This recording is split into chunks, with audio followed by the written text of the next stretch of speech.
It was making an intimidating face. I felt two huge hands grab me by the jacket and throw me in the water like a rag doll. Nobody was there to help me, and I thought I was going to die. It's RMSO Bigfoot with an exciting physical encounter with the Sasquatch on the shore of a large lake near Yellowknife in the Northwest Territories of Canada. Please make sure to subscribe and hit that bell button so that you will get notifications of the 2 or more videos we post each week. Like and comment. We enjoy reading those comments.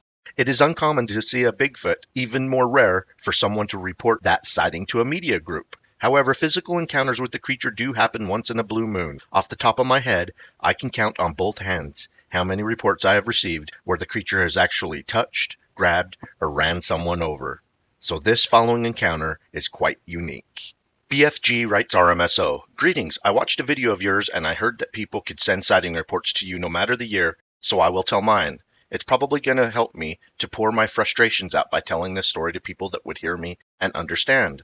My name is Harold. I'm from the city of Yellowknife in the Northwest Territories of Canada. This took place somewhere on the eastern shore of the Great Slave Lake.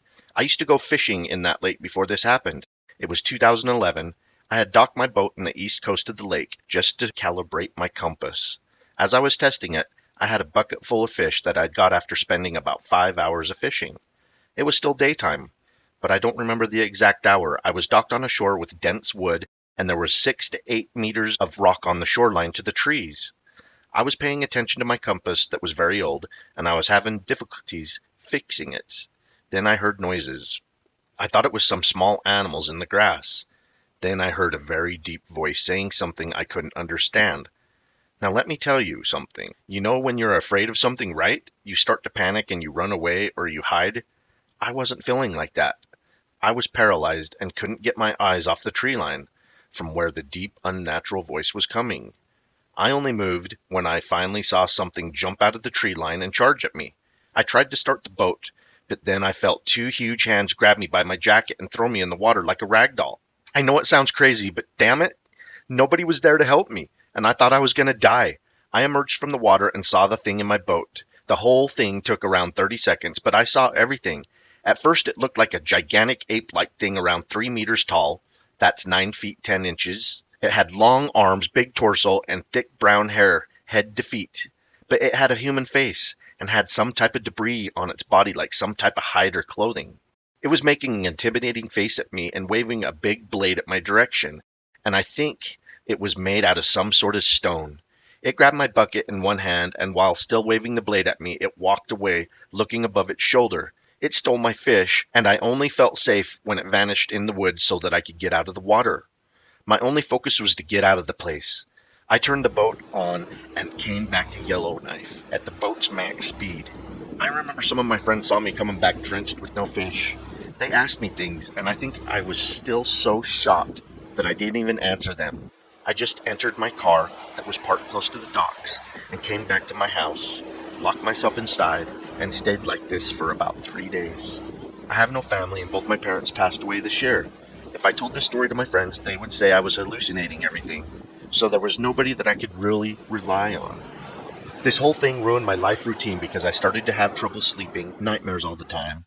That cursed voice of that thing never left my head. I lost 2 jobs after this, and I'm still recovering a decade later. Therapy didn't work. Psychiatrist didn't work. I don't know what to do. I think I'll just live with this plague forever. Whatever I saw, it matches with the description of Sasquatch, and its face and voice is still in my head to this day. It's like a mix of a caveman face with a Native American face, but with no visible ears at all. So I'm sorry if I got too emotional on this text. I'm so shocked that I questioned my sanity at that time, and I almost lost my important things. That's all. RMSO responds, "Appreciate hearing from you. Sorry to hear about the physical encounter with the Bigfoot, and it has caused you trauma. Sightings are very rare, and physical encounters or attacks are even more rare.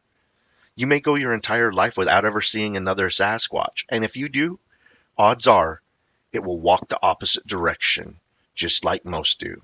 Thanks again for sending us your report, and hope you can cope with this encounter so you can live your life the way you used to." BFG continues, "Harold here. Thank you for the answer. It means a lot that you understood me. Peace." Hi, Harold. This is Kelly responding from RMSO. This creature, Sasquatch or Bigfoot if you will, obviously could have hurt you if it wanted to. If that was a grizzly bear that wanted your fish, it more than likely would have ripped you apart before taking your fish. Bigfoot 99.9% of the time want nothing to do with people. They are shy and elusive when people are around. Once in a while they get curious and come in close for a look, or get bold and take food. I have had many reports of them taking people's fish when they are not paying attention, taking an aging deer or other kinds of food. My grandfather had 3 of them come up to him on a lake in Mount St. Helens, Washington around the fall of 1937. They stood there observing him fish. He thought they may have been interested in the fish he had already caught, and so he tossed several fish to them. After they had collected 1 fish each, they disappeared back in the woods. So obviously, they enjoy fish. Sorry this one got aggressive with you for that full bucket of fish. Hope you all enjoyed hearing about this man's physical encounter with Sasquatch. Keep on watching. We're going to keep on squatching.